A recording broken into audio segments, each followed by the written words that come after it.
Vibhushan award రావడం ప్రతి ఒక్కరూ సంతోషించదగ్గ విషయమని మాజీ మంత్రి హరిరామ జోగి అన్నారు. Chiranjeevi I bank, blood donation camp, Covid బాధితులకు ఆక్సిజన్ సప్లై చేయడం జరిగిందని చెప్పారు. ఆయన సేవలు మరువలేనివని, ఆయన సంపూర్ణ ఆరోగ్యంగా ఉండాలని భగవంతుడిని ప్రార్థిస్తున్నానని తెలిపారు. ఇక దీనిపై మరింత సమాచారం మా ప్రతినిధి బ్రహ్మేంద్ర అందిస్తారు. సినీ వినీల ఆకాశంలో ధ్రువతార మెగాస్టార్ చిరంజీవి చిన్న పిల్లల నుండి వృద్ధుల దాకా అందరికీ ఇష్టమైన నటుడు మెగాస్టార్ చిరంజీవి అంటంలో అతిశయోక్తి లేదు. ఆయనకి డాక్టరేట్, అలాగే పద్మభూషణ్, ప్రస్తుతం పద్మ విభూషణుడిగా వెలుగొందుతున్నాడు. ఇప్పుడు ఆయనకి అవార్డు రావడం ఎంతో సంతోషించదగ్గ విషయమని ప్రజలందరూ కూడా ఎంతో ఆనందం వ్యక్తం చేస్తున్నారు. ఇప్పుడు మనతో రాజకీయ ధురంధరుడు, మాజీ హోమ్ మినిస్టర్ హరిరామ జోగి గారు ఉన్నారు. ఆయన మాటల్లో తెలుసుకుందాం. సార్ నమస్తే సార్. మెగాస్టార్ చిరంజీవికి పద్మవిభూషణ్ రావడం మీ మనసులో ఎలాంటి ఆనందం వ్యక్తం చేస్తున్నారు? తెలుగు రాష్ట్ర ప్రజల తరఫున చిరంజీవి గారికి పద్మవిభూషణ్ రావటం రాష్ట్ర ప్రజలందరూ కూడా చాలా సంతోషిస్తున్నారు. ఆయన రాజకీయాలకు దూరంగా ఉన్న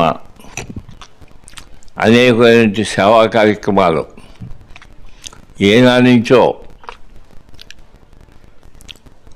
ఆ సేవా కార్యక్రమాలు నడుపుతూ బ్లడ్ బ్యాంక్ అనండి, ఐ బ్యాంక్ అనండి, కరోనా టైంలో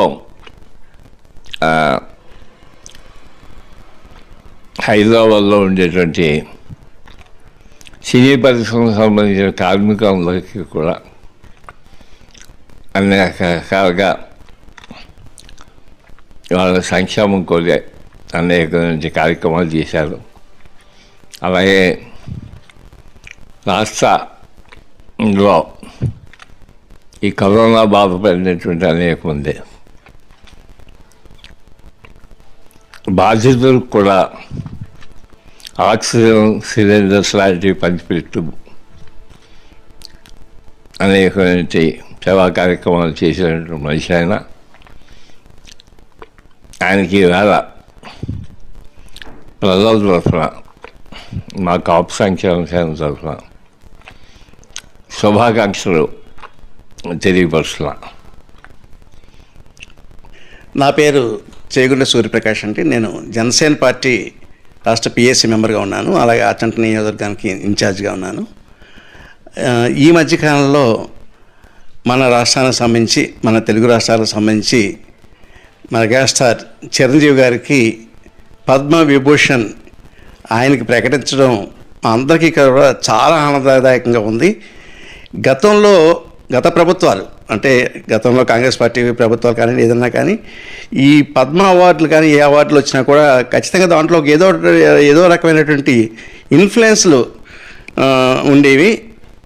ఈ మోడీ గారి ప్రభుత్వం వచ్చిన తర్వాత నిజమైనటువంటి ఎవరైతే సమాజంలో నిజమైనటువంటి సేవ చేస్తున్నారో, నిజమైనటువంటి అర్హులు ఎవరైతే ఉన్నారో వారిని గుర్తించి ఈ పద్మ అవార్డులు ఇవ్వడం జరుగుతుంది. అటువంటి నిజమైనటువంటి అర్హత కలిగినటువంటి, సంపూర్ణమైనటువంటి అవగాహన కలిగినటువంటి వ్యక్తి శ్రీ చిరంజీవి గారు. అటువంటి వ్యక్తికి పద్మవిభూషణ్ రావడం చాలా సంతోషించదగ్గ విషయం. అది ఆంధ్ర రాష్ట్ర ప్రజలే కాదు, దేశం యావత్తు కూడా చిరంజీవి గారు తెలియని వ్యక్తి అంటూ ఎవరూ లేరు. ఈ సినిమా ప్రపంచంలోనే కాదు, సామాన్య జనం కూడా ఈ దేశవ్యాప్తంగా కూడా ఎంతో ఆనందాన్ని వ్యక్తం చేస్తున్న సందర్భం.